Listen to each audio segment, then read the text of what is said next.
All right, welcome back to the channel.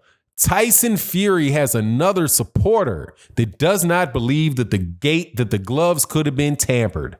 However, at the same time, in a news article by the Daily News, they detail specifically how Tyson Fury and Tyson Fury's team knew that the boar meat excuse was nonsense and not true, but yet they still gave that information to Ukad to defend him from as a excuse for why he had nandrolone in his system. So if you don't believe one, that's fine because you can't get out of the other. One way or the other, Tyson Fury is a chronic cheater and ultimately needs to have some sanction put on him that will allow other people in boxing to know that you cannot do those things. Let's talk about that in this video.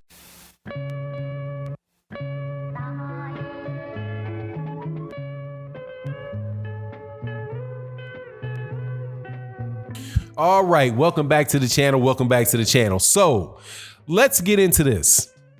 In the Daily News, there was a fairly detailed description of information that came out from Martin Carefoot, who is the farmer that is now recanting his testimony that he had given several years ago in support of Tyson Fury. Specifically, what Martin Carefoot he is saying, look, I told a lie. And I told a lie for Tyson Fury to help get Tyson Fury out of trouble because Tyson Fury got caught cheating. He got caught with nandrolone in his system. He and his cousin Huey Fury both test positive for performance enhancing drugs. And in order to get out of a reasonable punishment, they say, hey, the reason why we tested positive was that we ate uncastrated boar meat, and this uncastrated wild boar meat was given to me by Martin Carefoot. Right? So that's the background on it. But what Martin Carefoot is saying is, hey, I never did that. Number one, I never sold it to him. Number two, I've never sold wild boar. And number three, I've never hunted for wild boar. I've never sold wild boar. And I definitely never hunted for it, nor bought it, nor butchered it for Tyson Fury. The reason why I did that was because somebody from Tyson Fury's team had asked me. And I decided to say, yeah, okay, I'll help him out. We're from the same region. We're from the same area. So I helped him out. Then as the heat came on and Ukad didn't just buy the story, and their lawyers and the lawyers for Tyson Fury started asking questions in order to continue to have him stick with the same story. Somebody from Tyson Fury's team offered him $25,000 to keep the lie going. Now, in the article by Daily News, this is what I'm reading from it, that Martin Carefoot gave them the history on it and gave them the paperwork and the notes that were sent to him from Tyson Fury's team, from the law firm that is representing Tyson Fury.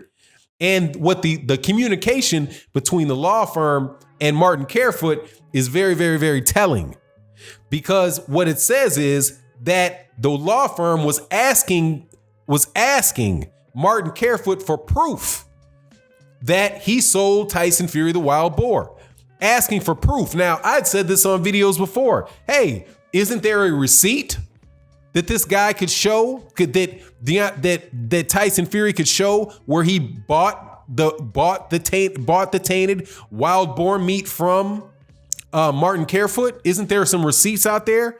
Well, no, there are not any receipts out there. But worse than there not being any receipts out there, there was no proof that Martin Carefoot could not provide proof to Tyson Fury, to Tyson Fury's legal team, that he ever sold wild boar or that he had wild boar on his property. What they asked him to do is they said, hey, Mr. Carefoot, will you send us a picture of this wild boar, of wild boars on your property? And when you take the pictures of this wild boar, the piglets, we need for you to take a picture of the underside of them so we see that they're not castrated, right? Because, hey, if you attest to the fact that you sold wild boar meat, then you should be able to prove that you actually sell wild boar meat. Unfortunately for Team Tyson Fury, Martin Carefoot cannot provide that information. At first, he sends pictures of some wild boar, but he himself is not in the picture. So it looks to the lawyers as if this picture was taken by somebody that was not on Martin Carefoot's property, that they had taken a picture of a wild boar on somebody else's farm or somewhere else, and then they handed that into Team Fury. So they were like, no, that's not going to suffice. Can you show me? And they didn't show a picture of the underbelly of where you could see the uncastrated portion of the pig there either. So they knew all that to say this, that Tyson Fury's team knew that they couldn't support that story. And they still gave that information to Ukad. So Ukad now is investigating and is actually made a call to Tyson Fury. From what I understand, from coming out of the article, obviously I'm not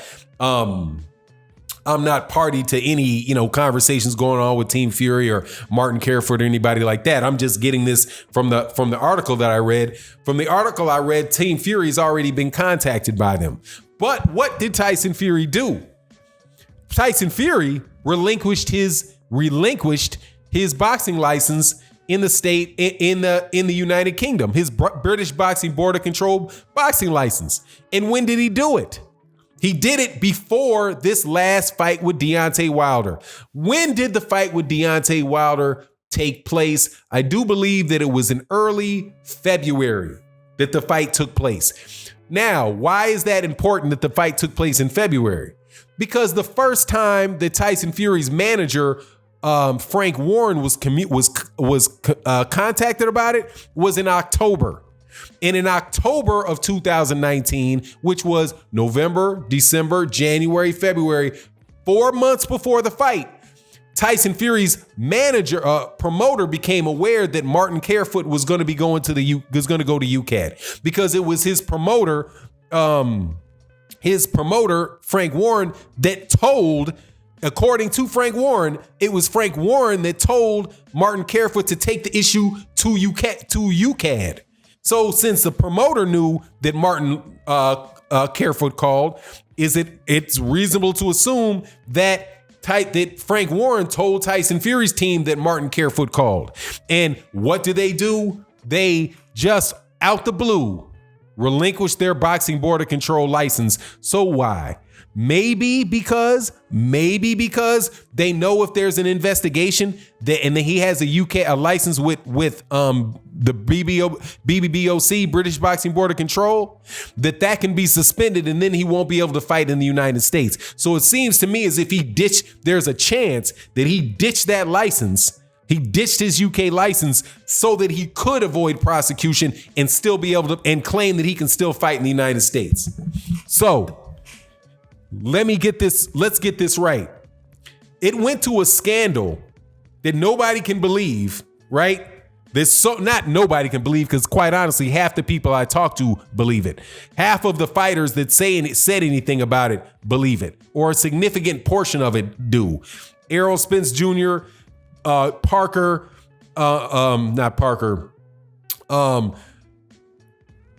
Spence Jr., Charles Martin, George Groves, Errol Spence Jr., all of these guys, Dewey Cooper, the trainer out of Mayweather Jr. Shit, Jeff Mayweather himself said something looked funny with those gloves. So there's plenty of people that think that there's something funny with that glove. Plenty of them.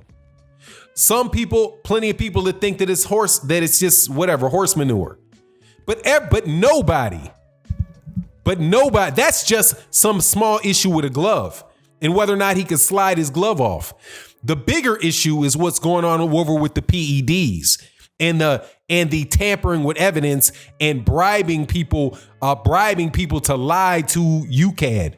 That's the biggest issue. And it seems just amazing to me that none of the people that think it is ridiculous, that are willing to speak out about this ridiculous glove situation, are willing to say something about the boar meat nonsense. Because the fact that somebody could sell Tyson Fury an endangered species off of a farm that does not sell it to begin with. And even though nobody believed it in the beginning, because then nobody believed that boar meat nonsense. Teddy Atlas talked about the boar meat and said, yeah, come on, that's a real whopper you're telling me there about the boar meat. But yet and still, Teddy Atlas says, well, how long ago has that been? That's 5 years ago. So what? It's 5 years ago. Look, man, he cheated 5 years ago. He's going to cheat now. If he's going to find some type of way to get over then, he's going to find a way to get over there now. But the issue isn't the steroids. It's the lying. It's the lying. It's the having your lawyers put forward information that you know and they know is false. That's the issue. But you think there's going to be any big hoopla about it? No. Because the issue isn't whether or not, like with the gloves, the issue isn't whether or not those people believe the gloves or not. In my opinion, the tone of their voice is more like, I just don't want to believe it. I don't care. On to the next fight. So they just don't care about the glove. And it's the same thing with these performance enhancing drugs, that they hear it, but they just don't care enough about it. So they don't care about a guy cheating with his gloves. If he did, so what? If he cheated and used nandrolone to get into a fight and fought somebody else around the same time, by the way, that he had a tampered glove, so what? As long as he beats Deontay Wilder, that's all I cared about. I'm good with that. Let's keep it pushing. That's what it is. But, we'll see if anybody has anything to say about this. We'll also it'll be interesting to see if he does get investigated, if he does get sanctioned or have some letter put on him or whatever it is that UK can do, which I doubt that they will. Let's see if that has any effect over in the United States and Nevada. I doubt that it will, because people really don't care about fair play and all that stuff. They care about their guy winning, and the people in business care about the money. And it is what it is. You let me know what you think in the comment section. With that, I'm out. Peace.